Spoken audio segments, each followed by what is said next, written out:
Atenção! Começa agora uma teleaula de matemática do ensino médio. Você vai assistir a teleaula de número 42. Bons estudos!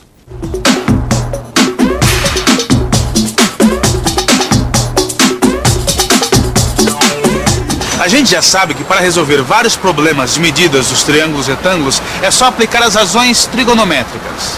Mas e quando o triângulo for acutângulo ou obtusângulo? Que tipo de cálculo temos que fazer para descobrir as medidas dos lados e dos ângulos? É o que nós vamos ver na teleaula de hoje. Na teleaula de hoje, você vai calcular os catetos de um triângulo retângulo, conhecendo a hipotenusa e um dos ângulos agudos. Vai calcular seno e cosseno dos ângulos obtusos, vai classificar triângulos quanto aos ângulos, conhecendo as medidas dos seus lados e ainda vai aplicar a lei dos cossenos.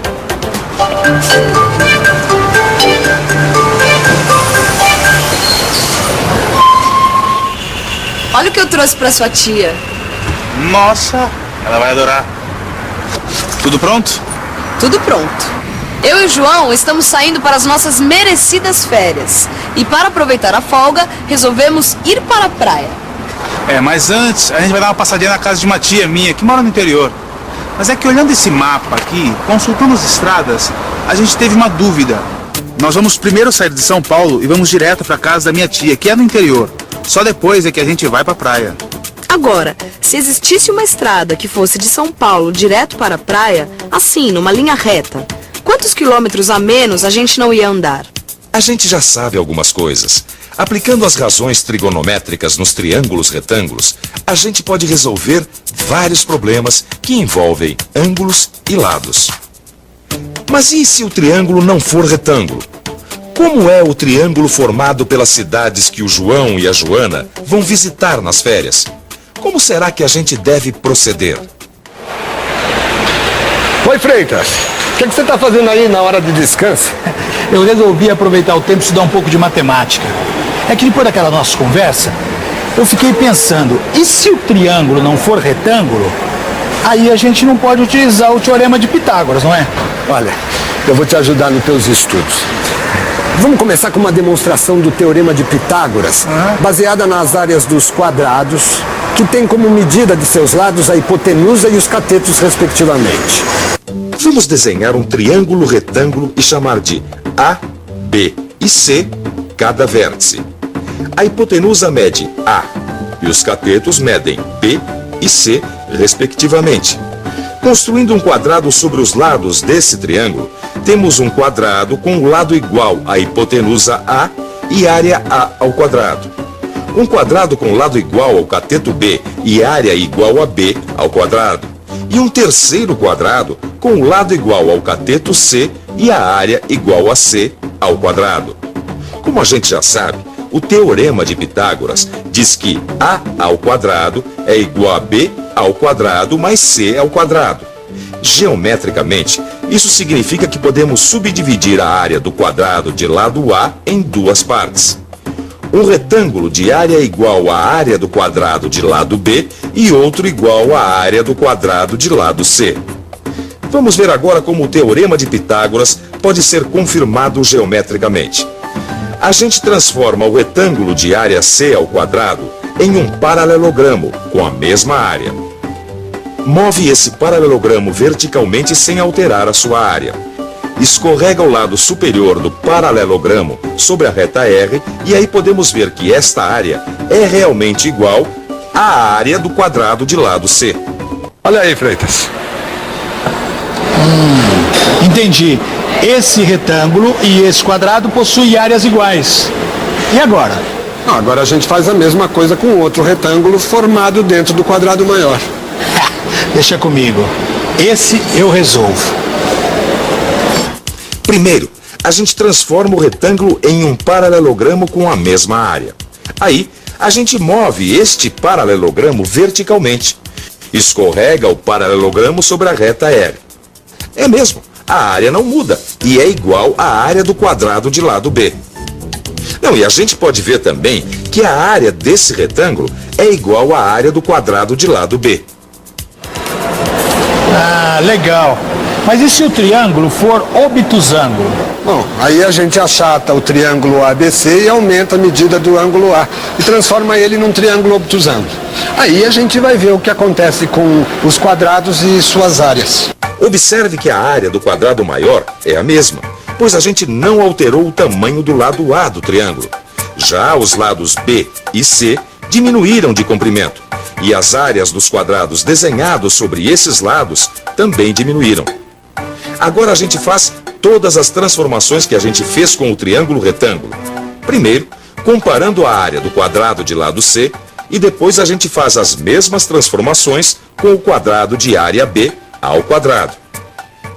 Aí, a gente vê que a soma das áreas C ao quadrado e B ao quadrado é menor do que a área A ao quadrado. Legal, mas e se o triângulo for acutângulo? Bom, para a gente ver isso, vamos diminuir o ângulo A do nosso triângulo. A área do quadrado desenhado na base continua a mesma, A ao quadrado. E as áreas B ao quadrado e C ao quadrado aumentaram. Então a gente pode concluir que para um triângulo acutângulo, A ao quadrado é menor que B ao quadrado mais C ao quadrado. Mas será que com o que a gente viu até agora, já dá para calcular a medida do lado? A gente já sabe que o quadrado da medida de um lado oposto a um ângulo agudo é menor que a soma dos quadrados dos outros dois lados do triângulo. E que o quadrado da medida do lado oposto a um ângulo obtuso é maior que a soma dos quadrados dos dois outros lados. Mas será que isso é suficiente? Olha, para calcular o lado, a gente precisa saber de mais algumas coisinhas. Existe uma expressão geral que é usada para qualquer lado de triângulos onde A é o ângulo oposto ao lado A. Quer dizer que eu posso usar essa expressão para qualquer lado dos triângulos acutângulos e obtusângulos? Vamos verificar. Vamos. Aqui está um triângulo acutângulo. Como você pode ver, podemos escrever que A ao quadrado é igual a B ao quadrado mais C ao quadrado menos 2BC vezes cosseno do ângulo A. E para saber os outros lados, é só substituir A por B e C. Isso confirma que para o lado A vale o que a gente viu antes, que A ao quadrado é menor que B ao quadrado mais C ao quadrado. Mas e no caso do lado ser oposto a um ângulo obtuso? Aí vale também. Mas a gente tinha A ao quadrado maior que B ao quadrado mais C ao quadrado, certo? E a gente pode tirar 2BC cosseno de A da soma B ao quadrado mais C ao quadrado? Na verdade, a gente não vai tirar. Vamos fazer uma coisa? Vamos pensar um pouco? Vamos pensar um pouco. O ângulo A, oposto ao lado A, é um ângulo obtuso, e nós ainda não sabemos calcular o cosseno de um ângulo obtuso. A tabela trigonométrica que a gente conhece só tem ângulos variando de 1 a 89 graus. E para saber se essa expressão vale ou não para o lado oposto a um ângulo obtuso, a gente antes precisa saber como calcular o seno e o cosseno de um ângulo obtuso. A gente já sabe que num triângulo valem essas fórmulas, e já sabe que essas razões são constantes para qualquer triângulo retângulo com os mesmos ângulos, semelhantes. Quer dizer então que a gente pode escolher entre esses triângulos semelhantes um triângulo que tem a hipotenusa igual a 1? É isso aí. E repara como é fácil escrever essas razões trigonométricas. Seno de x é igual a cateto oposto sobre 1. E cosseno de x é igual ao cateto adjacente sobre 1. Ou, simplesmente, seno de x é igual a cateto oposto e cosseno de x é igual a cateto adjacente. E a gente pode até visualizar o seno e o cosseno dos ângulos agudos. E além de visualizar o seno e o cosseno dos ângulos agudos, a gente também pode visualizar que, quando o ângulo é igual a 90 graus, o seno fica igual a 1 e o cosseno fica igual a 0. E se continuamos aumentando o ângulo x, vamos ter ângulos obtusos e vamos construir os valores do seno e do cosseno usando o triângulo retângulo que encontramos quando traçamos a altura. Para calcular o seno e o cosseno de um ângulo obtuso, a gente usa o suplemento. Seno de x é igual a seno de 180 graus menos x, e cosseno de x é igual a menos cosseno de 180 graus menos x. Quer dizer que no caso de 30 e 150 graus, em que a soma dá 180 graus, o seno de 30 graus é igual ao mesmo comprimento que o seno de 150 graus? E o cosseno de 150 graus é do mesmo tamanho, mas como está à esquerda do centro, a gente troca o sinal? É isso aí. Como o seno de 30 graus é igual a 1 sobre 2, então seno de 150 graus é 1 sobre 2. E como o cosseno de 30 graus é raiz quadrada de 3 sobre 2, então cosseno de 150 graus é igual a menos raiz quadrada de 3 sobre 2. Será que essa expressão, conhecida como a lei dos cossenos, vale no caso do triângulo obtusângulo? Claro!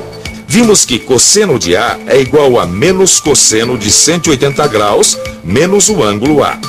Substituindo, ficamos com A ao quadrado igual a B ao quadrado mais C ao quadrado menos 2 vezes B vezes C vezes menos o cosseno de 180 graus menos o ângulo A, que é a lei dos cossenos. Confirmamos então que o quadrado de A é maior que o quadrado de B mais o quadrado de C. E o ângulo que mede 180 graus menos o ângulo A é um ângulo agudo, o suplemento de A. E o nosso problema? Será que daria para resolver com a lei dos cossenos? Relembrando a dúvida do João e da Joana. Eles querem saber quantos quilômetros eles economizariam se fossem direto para a praia sem passar pela casa da tia do João no interior. Simples. De A até B tem 25 quilômetros e de B até C tem 42 quilômetros. E os percursos AB e BC formam um ângulo de 150 graus. Aplicando a lei dos cossenos, a gente conclui que x é aproximadamente 65 quilômetros. Se uma pessoa for de São Paulo para a praia, passando pelo interior, vai gastar 25 mais 42, o que dá 67 quilômetros. Se uma pessoa sair de São Paulo para a praia em linha reta, vai dar aproximadamente 65 quilômetros, o que economizaria 2 quilômetros.